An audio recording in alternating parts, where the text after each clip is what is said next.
mitra sadaya urang teras gede aca dongeng nu judulna Rusia Curug Cikidang. Ieu dongeng para mitra karangan Gileuksa ayeuna incak bagian ke-104. Ulah kirang-kirang ngapunten dina kakilangan sareng kalebatanana. Atuh dina ngadugikeun ieu dongeng para mitra Mang Jaya carios nyambung judulna Rusia Curug Cikidang karangan Gileuksa. Gitu para mitra, melitlah karangan Gileuksa dongengna nya. Gitu diantawisna para mitra mangga nyangakeun bae kumaha geletuk batuna kecebur caina dina ieu dongeng mugi-mugi tiasa kasangakeun etang-etang hiburan pabeberahmana. Carios nyambung nu judulna Rusia Curug Cikidang karangan Gileuksa urang teraskeun deui. Mang Jaya ngaturkeun nuhun. Mangga nyangakeun bae para mitra sadaya sakali deui judulna Rusia Curug Cikidang karangan Gileuksa dina bagian ka-104. Mangga nyangakeun wilujeng ngadangukeun.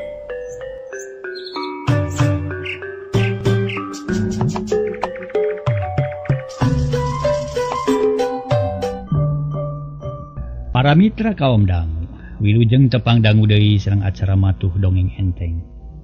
Para mitra sadaya carios nyambung judulna Rusia Curug Cikidang ayeuna nincak bagian ka-104. Atuh kasugri kaum dangu dongeng dina bagian ka-103 atanapi dina akhir bagian ka-103 harita Aki Jumin sareng si Ruhya bade dikepung wakul buaya mangap. Malah nuju para mitra sadaya nuju dikepung wakul buaya mangap. Nah kumaha ya Aki Jumin bade ngaluarkeun wawasen deui sangkan anu ngepung sadayana raroboh. Acanapi kumaha bikin ngajawab ieu pertarosan para wargi mangga urang sami-sami Bandungan carios nyambung judulna nyaeta Rusia Curug Cikidang dina bagian ka-104. Mangga urang sami-sami wilujeng aton teh sami-sami urang teraskeun hanca dongeng teh. Mang Jaya saparakanca ngahaturkeun wilujeng ngadangukeun. Harita para mitra barang Aki Jumin jeung si Ruhya keur dikepung wakul buaya mangap ku Pak RT jeung saparakancana. Aki Jumin tuluy nyarita, "Buya, cilaka euy. Urang kanyawan ku musuh, ulah ngalawan. Sabab buah kuat, mending tuturkeun Aki, urang kabur." "Mang Aki kumaha beresna we lah, pokona mah asa salamet we," ceuk Ruhya. Manehna satujuan pisan kana usul Akina. Jep taya nu ngomong deui Aki Jumin maju ka beulah wetan ngaluncatan pagar hirup nu rada handap dituturkeun ku Ruhya. "Bangsat, montong kabur sia," ceuk Pak RT nyentak. Tuluy maju bari ngabar-ngabar bedog. Ading ge nuturkeun bari nyekelan gegendir. Dituturkeun ku baturna anu teu waleh pating gorowo, mun lain Aki Jumin mah sakitu ge meureun moal burung sewak. Tapi Aki Jumin teu nemalan para mitra sadaya. Harita teh manehna leumpang ka kenca nuyun incuna. Disiga budak ka budak leutik we, barang cacap mapatkeun jampe pamakena peladung aya haseup ipis nu ngabuleun awak manehna jeung Ruhya, terus leumpang lalaunan mapai sisi pagar bari neuteub kanu keur ngahalangan. Neangan tempat nu lowong keur ngaliwat Aki Jumin tuluy kabur teu rarat-teret deui. Tumerapna para mitra ka Pak RT jeung baladna lain deui mata kagetna. Sabab dina waktu ngan sakilat Aki Jumin jeung Ruhya ngiles dinu poe, siga nu asup kana liang sireum reg nu ngepung eureun, aya nu wani maju bisi musuhna ngabongohan malah Pak RT ngaraneg pok nyarita. "Yang ading, coba tempo. Kanu hieum bisi nyumput." Ading ngeteyep lalaunan bari rada ngeleper. Sok sieun rolbak we para mitra bisi musuh ngadodoho ku bedog atawa gegendir. Tapi barang anyog kanu dituju teu aya naon-naon, iwa didinya eueuh jelema. Ading meningal huleng sabab asa teu kaharti ku pikir teu kahontal ku akal. Kakaler kahalangan ku gawir sarta geus dijaga ku rona opatan. Kawetan kahalangan ku imah manehna kakulon apan aya imah mangkurip. Jaba dipager ku jalma loba, hiji-hijina jalan pikeun kabur mapai pager maju ngidul. Tapi ditungtung pagar ngajajar nu ngepung sarta marawa obor jeung deui tempat nu dikepung teh saeutik pisan moal aya kasempatan pikeun lumpat atawa nyumput. "Aduh, nakamana aki-aki teh nya? Da eueuh geuning Pak RT." Akhirna ading teh ngabejakeun rasa heran ka Pak RT. Malah kadenge ku sarerea puguh we eueuh nu teu ngarasa heran lantaran asa teu percaya kana laporan ti ading nu ngabejakeun yen musuhna kabur. "Bener jang ading, kamana kaburna atuh? Apan geus dikepung ku di Nubuni teh?" "Tah, Nubuni teh ngan didinya wungkul coba jangan sekali deui atuh, sing jelas atuh." Pak RT teu percayaeun. Kana laporan ka ading teh lantaran asa teu kaharti ku akal. Datu aya tuh Pak RT sok tinggalian ka dieu deui sok sasarangan jeung Pak RT. Cek ading bari nunjuk ka tempat nu poe. Kapaksa Pak RT jeung sawatara jalma daratang kadinya. Bari mawa oncor tapi tetela teu aya malah eueuh tapak-tapakna acan da memang lain nyumput. Waduh na ka mana atunya? Piraku ari ngaleungit oman-man mah. Boga ilmu naon aki-aki teh atuh. Tapi teh kadinya lumpatna teh. Pak RT gogodeg teu ngartieun. Tapi teu aya nu nemalan sabab sararea ge ngarasa heran. Teu ngarti kana kajadian harita. Ngariungan ukur ngaharuleng bari nyakel pakarang teu aya nu wani nyarita. Tuna kaayaan anu di luar para wargi kocapkeun Mang Kurip jeung Nyi Nining. Katut bioon. Basa mimiti aya nu pating gorowok teh tiluan pating korejat udang. Lantaran gandeng kuno ribut di luar jeung deui reuwas ku cahaya obor nu hibar mata ketir, bisi aya nu kahuruan anu matak narugikeun. Nyai, hudang aya ribut, cek Mang Kurip bari lumpat ka kamar anakna. Bioon mah diliwat da geus ngajentul bangun dulungu. Lalembutan can kumpul kabeh barang serog ka kamar Nyi Nining. Mang Kurip ngarasa heran sabab janela geus muka, ari Nyi Nining colohok teu ngartieun. Aya naon, Pak? Nah di luar meni rame kitunya bawa-bawa kahuruan Pak, cek Nyi Nining bari ngareret ka bapana. Tuluy nangtung bangun lungse da puguh leuleus keneh tasare nu hudang kapaksa da reuwas. Teuing atuh Nyai, bapa ge reuwas puguh tapi yakin lain kahuruan. Ngan bapa teh ngarasa heran. Nah kunaon janela muka? Mang Kurip curiga kana janela.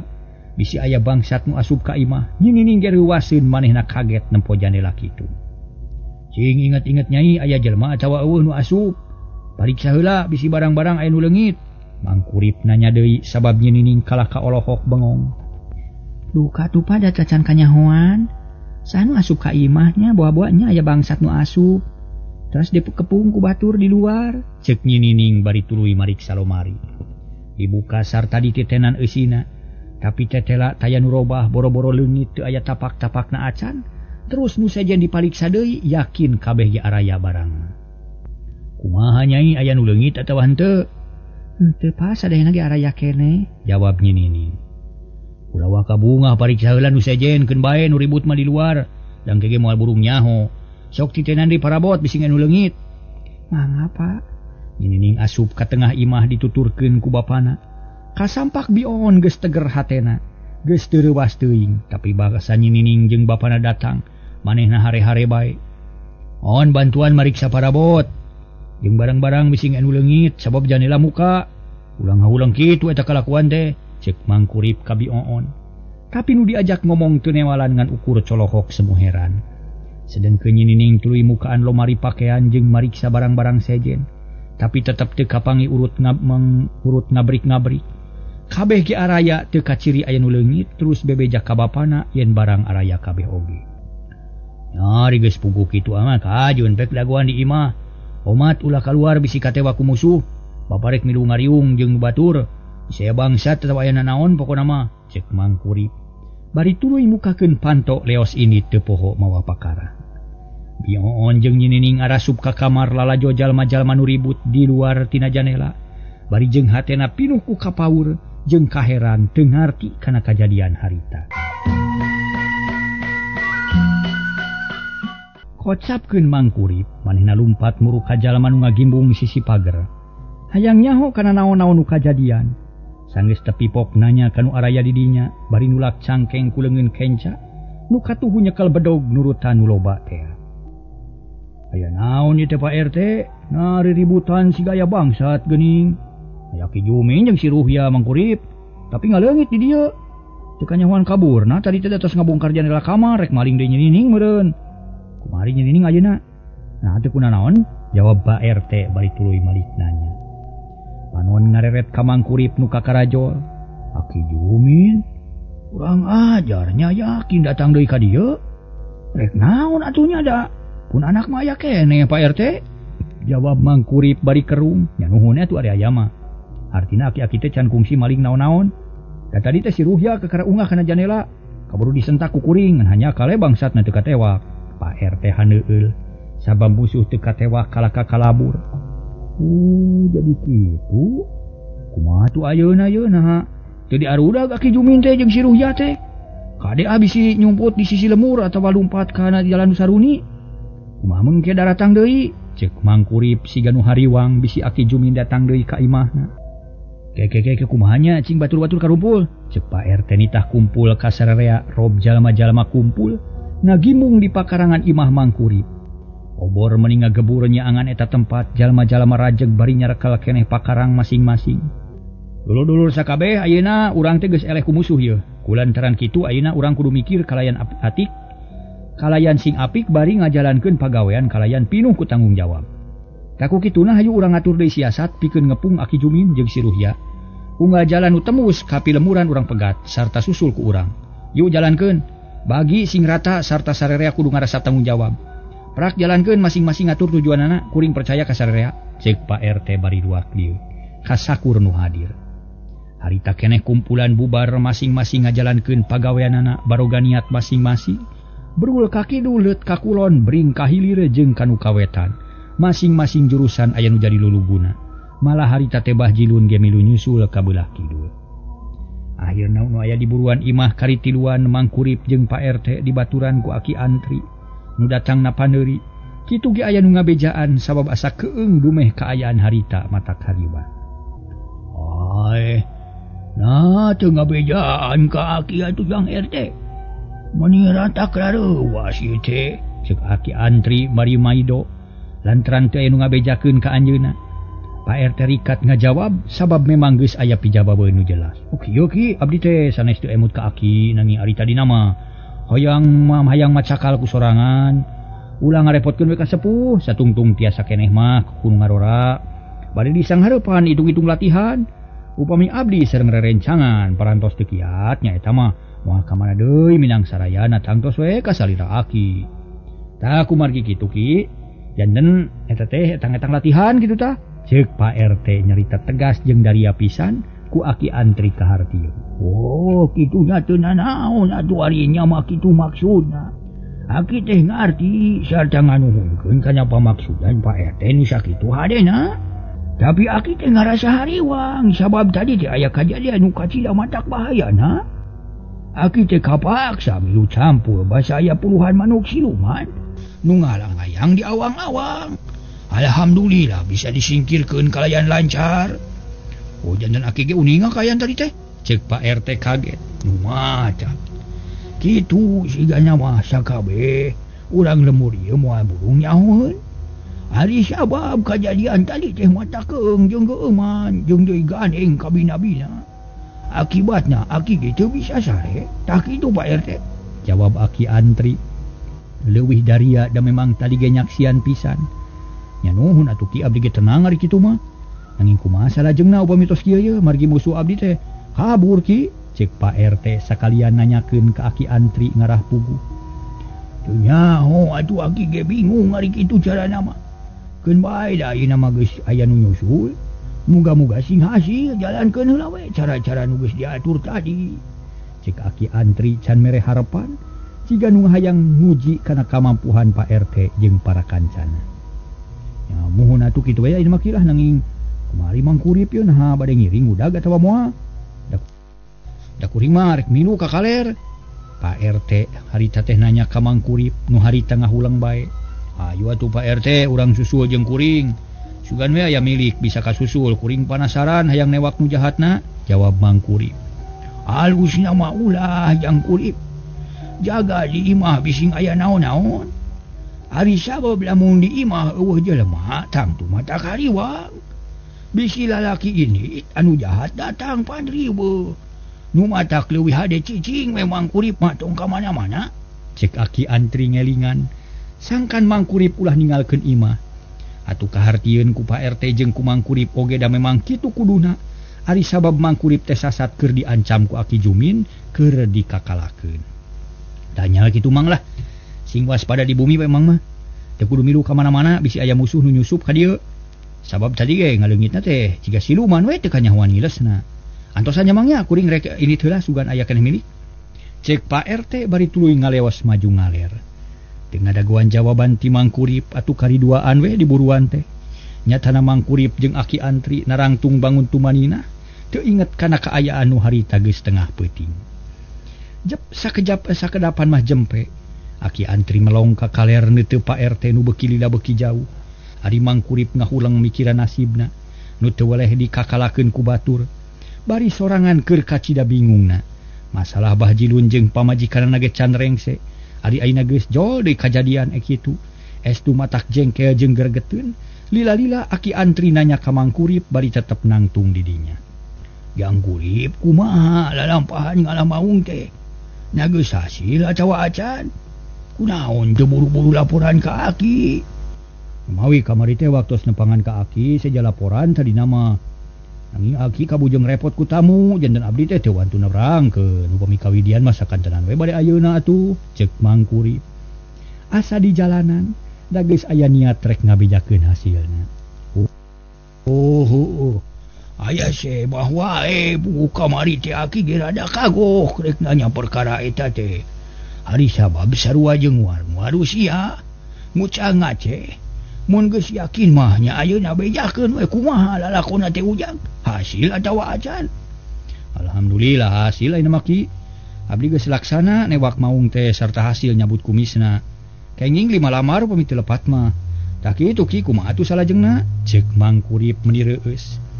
Asa gagah geus hasil newak maung puguh we Aki Antri colohok bengong.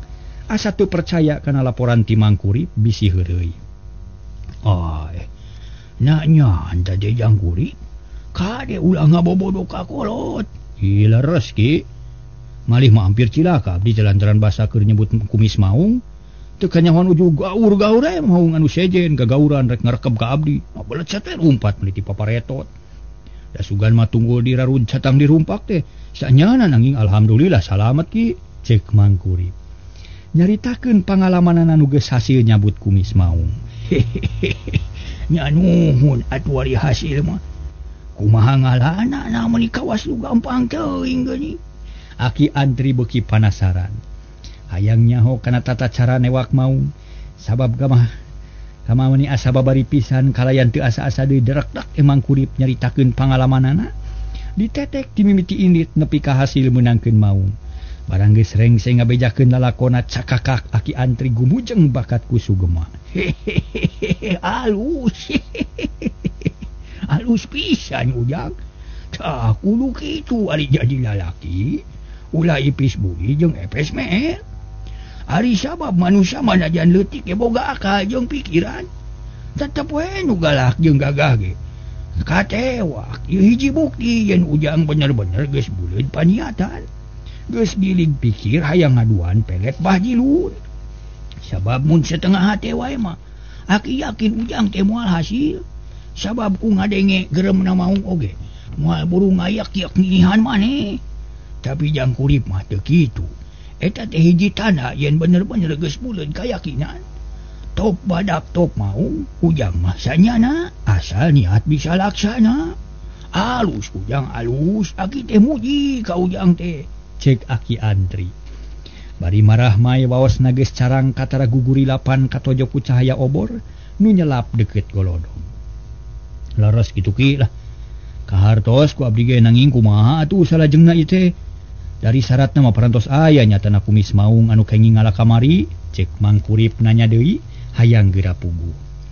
Kieu ujang da ayeuna mah keur riweuh. Pikiran ujang moal teteg jeung moal puguh ngajalankeunana. Ayeuna mah tenang we heula isuk-isukannya geura datang ka Aki. Bawa kumis maung kabeh ku Aki rek dijampean. Muga-muga tujuan ujang laksana sing hasil nu dimaksud. Ayeuna mah ulah waka mikiran nu lain-lain sang hareupan heula masalah Aki Jumin jeung si Ruhya. Ceuk Aki Antri dari pisan nyaritana leuleuy jeung bangun anunya.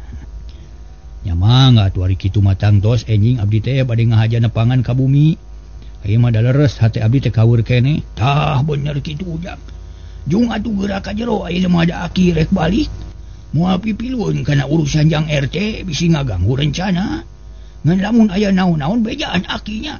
Aki Antri mungkas obrolan. Mangga Ki hatur nuhun kana piwejang ti Aki. Barang geus kitu mah Aki Antri amitan deui ka mangkurip.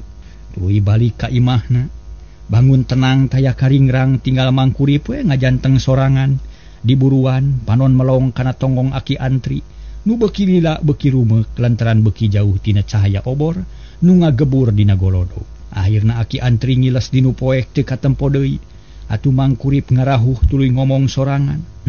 Untung aya aki ka dieu. Ayeuna mah teteg aing teh moal lieur teuing kana hulu. Moal kaweur jeung capek hate. Nuhun aki, ceuk mangkurip bari asup ka imahna rek nepungan nyinining jeung indungna. Nu harita caricing di tengah imah teu wani kalaluar. Saterusna tiluan ngariung di tengah imah bari ngadaguan beja ngeunaan Pak RT nu keur nyusulan musuh. Kaayaan peuting beki jempling hawa tiis meuni nyecep sedengkeun di luar ngan ukur sora jangkrik nu kadenge dibarengan ku sora korosakna dangdaunan anu katebak angin. Para mitra kaum dangu kocapkeun peuting beki nyororot kana janari leutik. Malah lila-lila mah kadenge sora hayam jago raong kongkorongok patemalan jeung baturna. Cirining geus janari peuting ngagayuh ka subuh. Samemeh dur-bedug subuh diburuan kadenge sora jalma loba nu ngarobro bali leumpang sarta pahibut bangun anu galumbiran aker. Puguh mangkurip jeung nyinining meuni caruringhak tuluy kaluar rek nempo nu daratan. Barang jol ka golodo geus nyampak ading jeung bahjilun katut Pak RT. Geuning sarumping kumaha musuh teh Pak RT, hasil henteu. Kuring geus lila puguh ngadagoan teh. Mangkurip nanya bari neuteu. Tuluy ngareret kaburuan nu hibar ku cahaya obor jalma meuni ngagimbung. Gagal mang lantaran teu kapangi tapak-tapakna acan atuh. Kau ngajurusan disusu tetep we taya hasilna. Kabeh ge barari klengo. Tapi kumari di dieu na teu aya kajadian naon-naon? Pak RT malik nanya. Teu aya kajadian naon-naon di dieu mah aman. Mangkurip handeuleun. Nya nuhun atuh ari teu aya naon-naon mah keun sing tenang lah. Sabab moal aya naon-naon cigana mah. Sabab geus maju ka beurang ieu teh. Kuring mah saja amitan hayang reureuh heula di imah. Malah sararea ge bakal bubar cigana teh. Da kitu we nya. Mangkurip sing waspada bisa aya naon-naon nu kajadian ieu teh. Ceuk Pak RT bari tuluy nangtung. Rek balik heula ka imahna da kacida capena. Ti sore keneh ngajaga lemur babarengan jeung Rona. Hike heula Pak RT pira kururusuhan teuing. Apaan kuring teh keur naeur cai bising para lain ngaleueut. Mangkurip teu ngajurungan lantaran memang bener keur naeur cai harita teh keur nyuguhan anu ngudag musuh. Sawios ulah ngarepotkeun mah. Sawioskeun bae da ieu mah kawajiban sararea. Kuring mah teu kuat ku capek ieu teh. Hayang buru-buru reureuh bawa kuna mah. Pak RT keukeuh rek balik atuh teu bisa ditahan deui. Ku mangkurip teh akhirna mah sararea ge baralik ka imahna masing-masing. Kajaba sawatara jalma nu kagiliran ngarona tetep ngajalankeun tugas nepi ka isu. Tekung silila dur bedug subuh dituturkeun ku sora nu adan. Ditema ku raongna sora hayam jago nu kongkorongok. Jalma-jalma loba keneh nu sarare lantaran capek tas ngarudag musuh. Tapi awewe jeung barudak nu geus loba nu nyararing. Budak loba nu ceurik loba nu kadenge. Lemur Cibonteng asa hirup deui leuwih hegara jeung pikabetaheun. Komo sanggeus brai beurang mah asa gede harapan pikeun ngalaksanakeun sagala rupa rencana. Dina kaayaan kitu Aki Jumin jeung si Ruhya geus tarepi ka sisi leuweung, geus deukeut ka guha meong nu dicicingan ku maranehanana. Harita duanana meuni ngalenghoy bakat ku capek lantaran tas lumampah jauh. Jeung deui hatena henteu sugema, da puguh tujuan teu hasil cita-citana henteu laksana. Nu pangkeuheulna mah Ruhya lantaran manehna geus 2 kali nyokot Nyi Mojang, tapi buktina siluman malulu. Kacidahan deueulna Ruhya lantaran nu aslina mah can beunang. Taya gunana digawe teh ki lantaran ukur capek jeung lungse wungkul. Mamun geus kieu ye, kalakuan teh ngan gagal jeung gagal we geuning, ceuk Ruhya. Bari ngusap beungeut anu karasa baal semu ateul. Balas ngadupakan daun kaso nu ngaroyom ka jalan bas anu baraseuh ku cai ibu. Ulah pondok pangharepan loba keneh cara nu sejen nu bisa dijalankeun ku urang. Keun bae Aki ge moal cicingeun tangtu bakal milu tanggung jawab. Moal ngantep ka incun boga kahayang, kaeun sing sabar. Urang badawin ke di guha. Jawab Aki Jumin ayeuna mah sabar jeung tenang. Ngadenge omongan incuna kitu, tarasa sentak jeung gegelendeng sabab geus karasa gunana. Hirup jeung incu teh gede mangfaatna. Nya bener ki lah. Ya kene jalan sejen kuring mah sateu ngarti we. Naon sababna tadi ngajak batur atuh. Apana kitu bisa init kaayaan aman lain. Taya nu nempo ka Aki teh. Ngaliwat ge eueuh nu ngareret-ret aca naon sababna atuh mun pongohan ti tukang kabeh babukan hiji-hiji. Ceuk Ruhya panasaran. Tadi teh nempo kulantaran tadi nempo akina nu lempang bangun tenang bijil tina kepungan kalayan gampang. Teu babari ujang. Lamun tadi aki nyieun tindakan kitu, tang tu urang bakal kapanggih nu akhirna moal bisa kabur deui bari jeung salamet. Tadi teh aki ngagunakeun ilmu kahalimunan pikeun ngabebaskeun diri tina kepungan musuh. Lamun aki ngayakeun perlawanan sacara licik, artina ngabongohan ti tukang. Tang tu ekmu aki bakal apes camal. Sabab unggal ilmu aya apesna, aya panteranganana. Tak kitu jang, keun bae ulah mikiran musuh. Sabab ku salamet geus untung. Da kitu sanggup ari kudu ngalawan anu sakitu lobana mah.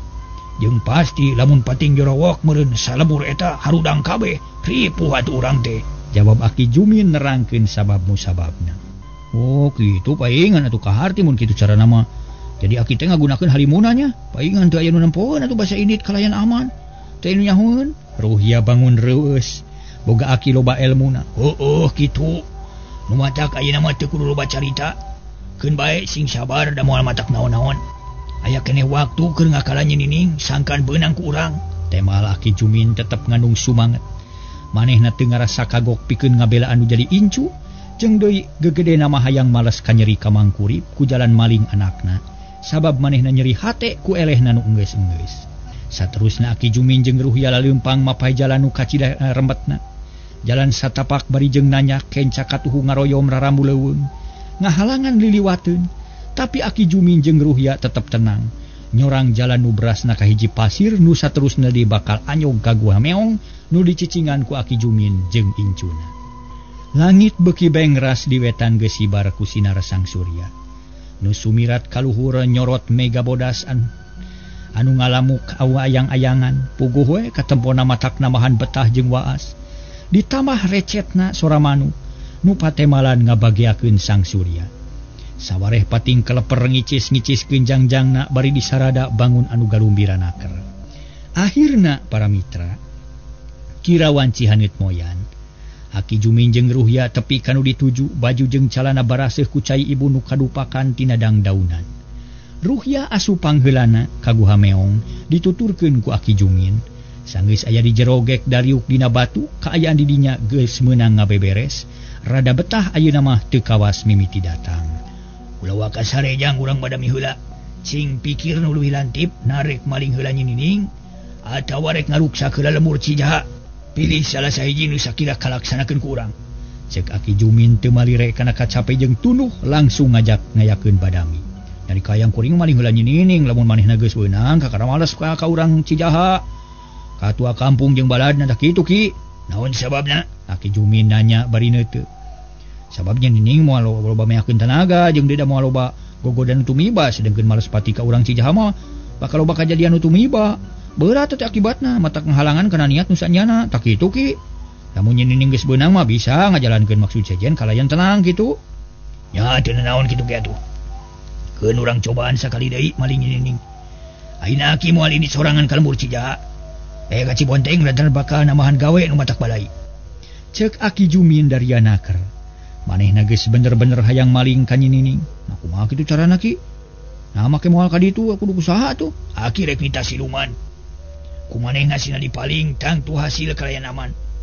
Moal loba resiko nu kapanggih. Tak kitu jang. Aki Jumin boga cara sejen pikeun maling nining lantaran geus taak maling nining ku cara biasa mah. Sok kapanggih wae ku urang Cibonteng sabab kabeh geus pada nyaho yen mangkurip aya nu ngancam. Oh kitu nisa siluman. Nah kumaha mawana kuring mah hariwang bising bawa ka nagarana. Bising teu setor ka kuring kumaha mun kitu ki? Moal. Lantaran Aki bisa nyegah.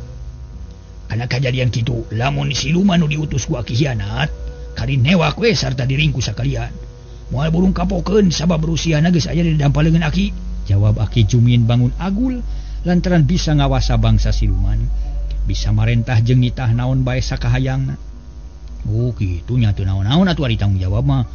Lamun Aki boga tujuan kitu matak naon mun ayeuna sakalian naon hesena atuh. Ruhya teu sabar. Hayang geura laksana pikeun maling deui nining anu asli. Moal bisa ayeuna mah. Dan sareng kudu sadia heula sasajen.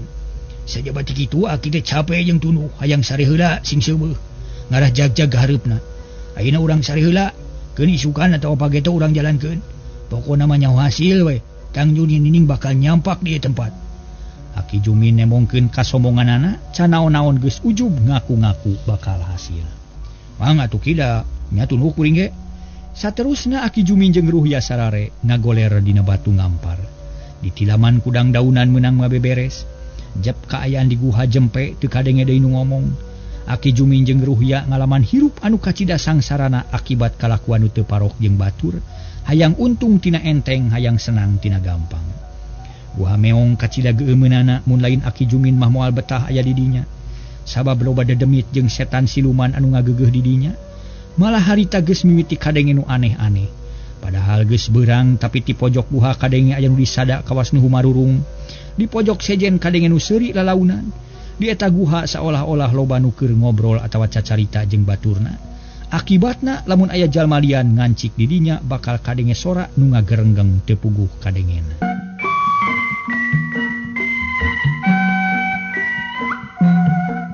Para mitra kaum dangu, tuna heula lampahna Aki Jumin jeung Ruhya. Ayeuna kocapkeun kaayaan di lembur Cibonteng nyaritakeun Bahjilu nu hatena teu bisa tentrem lantaran aya masalah jeung mangkurip nu can bisa direngsekeun. Sabab bioon nu jadi pokona sarta bioon anu kacida matak pusingna da puguh akibat tina peletea kacida bangetna hese di ubaranana. Harita pas sore kirawan Citunggang Gunung Bahjilun ngalaman sorangan di imah ngalamun mereka. Poho kana dahar, poho kana pagawean, lantaran inget kana kajadian nu geus-geus katurug peuting tadi tas ngepung Aki Jumin jeung Ruhya nu gagal. Puguh matak namahan jengkel lantaran riweuh kudua kutilu jaba diganggu ku perasaan hate nu teu tetep. Heran aing ye. Nah kaayaan teh jadi kieu. Aing jadi teu puguh rasa jiga nu geuning batin.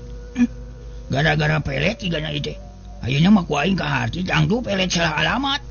Palebah mana sarana nya aing macan bisa manggihan ye. Jeung dina atuh Aki Jumin make datang deui. Jadi aing namahan riweuh. Keur mah pelet aing salah alamat ditambah ku si Aki Jumin. Beki pis we harepan teh.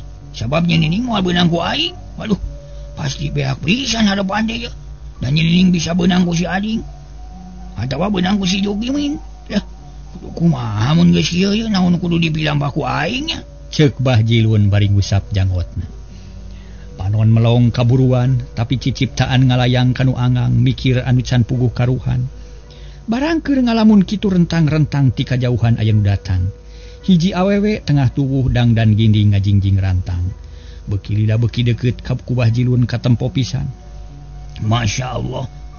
Nah geus datang we bioon. Rek naon atuh nya da taya gunana ari nganukur ngaririweuh wungkul mah. Ku datang Nabi on matak ngajadikeun pitenah ka diri aing. Balai ngintip anu datang ti mangkurip. Kudu kumaha yeuna banget-banget teuing peletenya nu diterapkeun ka aing teh. Hanya ka teulakna ka indungna. Mun jerakan ini atuh pasti sip meureunna. Moal kode jonggol ka ieu mah. Ceuk hate Bahjilun bari melong kanu keur leumpang. Beuki lila beuki deukeut yakin bioon nu geus datang deui bari mawa sangu jeung deungeuna. Sigarek nganteuran kanu tas digawe. Barang jol kahareupeun imah Bahjilun bioon rarat-reret heula ka kenca ka katuhu. Sieun aya nu manggihan meureun. Tapi tetela teu aya sasaha da puguh imah Bahjilun maangang jeung nu loba. Bioon bungaheun tuluy uluk salam bari nyurungkeun panto. Punten Abah, cenah brai panto muka da teu ditulakan. Bus katepas kasampak Bahjilun keur ngabaheuhai bangun tenang. Padahal maja jantungna ratug jiga nu tutunggulan, hatena deg-degan jiga nu manggih kareuwas. Mung hanyakal waktosna seep para mitra. Aduh, dugi ka dieu heula para mitra dongeng nu judulna nyaeta naon para mitra sadaya? Rusiah Curug Cikidang karya Ki Leuksa. Mangga atuh para mitra sanes kirang sono Mang Jaya teh ngahaturkeun wilujeng kantun bae kasadayana. Mudah-mudahan urang enjing patepang deui dina kaayaan langkung sehat batan ayeuna. Mangga atuh para mitra sanes kirang sono Mang Jaya teh ngahaturkeun wilujeng kantun bae permios.